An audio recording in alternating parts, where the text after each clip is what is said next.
Hi guys, I'm Sophie and I'm a finance major. And hi, I'm Andrea and I'm an accounting major. Let's compare our majors today. So let's get into our first question. What does your major actually involve? Finance overall really deals with the numbers of the company, what the company is producing, what the company will produce. It's also about evaluating the company as a whole and kind of how the company is doing compared to other benchmark companies in their industry. Accounting looks more at historical financial data of companies. Most people who do pursue a degree in accounting follow the CPA track, whether that be an audit or tax.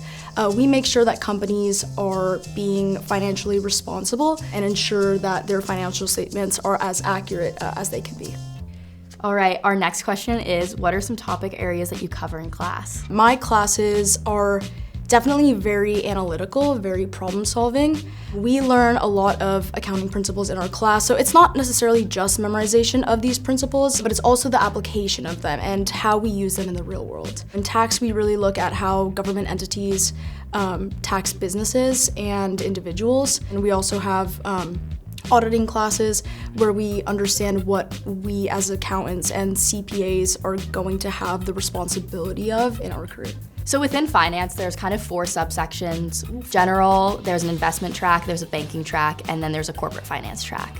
So within all those tracks, you can take so many different things, like private equity, venture capital, and investment banking, which everybody looks forward to taking. But there's also things like securities and equities, where you're learning about how the economy kind of runs with public companies. So next question, do you need to be good at math? I think in finance, pretty much the answer is yes. I think you need to have a really good basis of computation skills because there is a lot of computation that goes on in finance, but you also kind of have to have critical thinking and being able to think quickly on your feet. I would say for accounting, actually, no, you don't really have to be that good at math.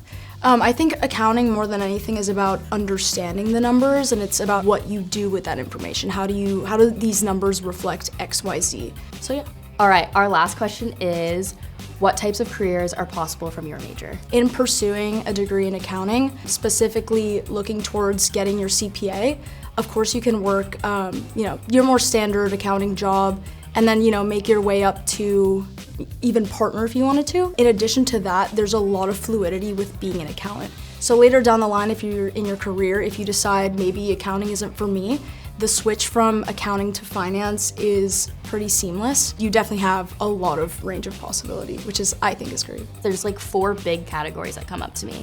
There's obviously investment banking, I'd put it in its own category, but there's banking, there is corporate finance where you're working on the inside of a company, but there's also a lot of investment management. So think about the people who are doing wealth and asset management, or people who are investing money for firms in the stock market or in real estate and all of those things. So there's just so many opportunities for you to move on to when you're in finance that it just is a great base area to start from. All right guys, well I hope you enjoyed this video and I hope it really helped gain more understanding about what the differences between accounting and finance are. For me, I wish I had a video like this, so hopefully it was helpful. Bye guys. Bye.